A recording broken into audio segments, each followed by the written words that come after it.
When I was 12, I began sixth grade.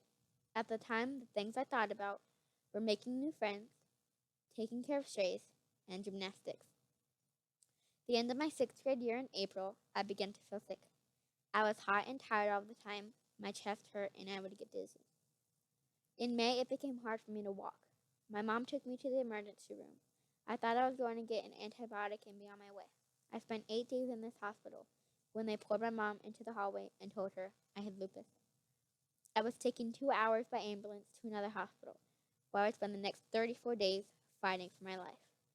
I was fighting MRSA, an infection in my stomach, stage 4 kidney disease, liver issues, joint pain, 104 fever, fluid in my lungs, and an enlarged heart.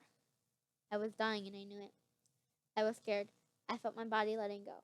I told my mom I could not do this anymore. I did not want to be sick. I will never forget the look in my mom's eyes. I told her I did not want to die, and she said, "You have to fight.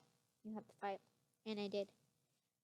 I went from being a 12-year-old whose only concern was making friends and what middle school would be like to being told I had lupus, that there was no cure, that I could no longer do gymnastics, that I had to have chemotherapy, and on and on.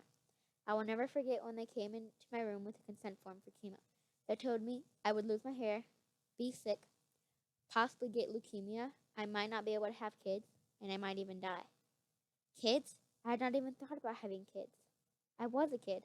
Die? Die from the treatment that is supposed to be helping me to live? I was only 12. But after all of that, it was when they said I could not do gymnastics that I broke. It felt like I had lost a part of myself.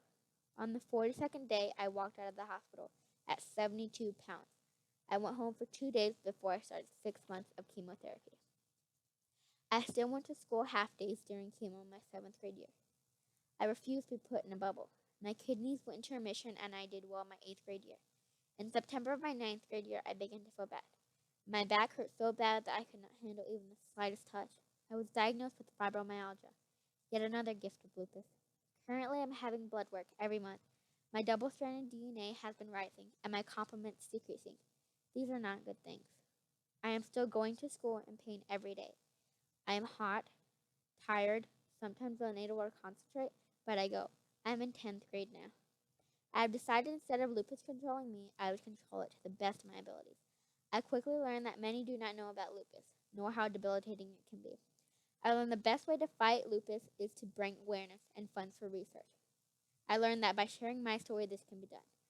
I've participated in walks to end lupus, given speeches, been aired on ESPN's My Wish series with Gabby Douglas, filmed the first ever public service announcement for lupus, attended 2 galas in New York, been announced as a junior ambassador for lupus, lit the Empire State Building purple with global ambassador Julian Lennon, met Ian Harding, Mercer Whedon, Whoopi Goldberg, and more.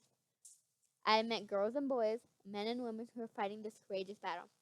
I have heard stories of those who have been taken by lupus, many so young. I am sharing my story to bring awareness. Without awareness, there is no voice to say we need funding for research. Without research, we cannot discover new treatments. Without new treatments, 15% of pediatric patients with lupus will not live to experience adulthood. Without a voice, there can be no cure. Thank you for listening to mine.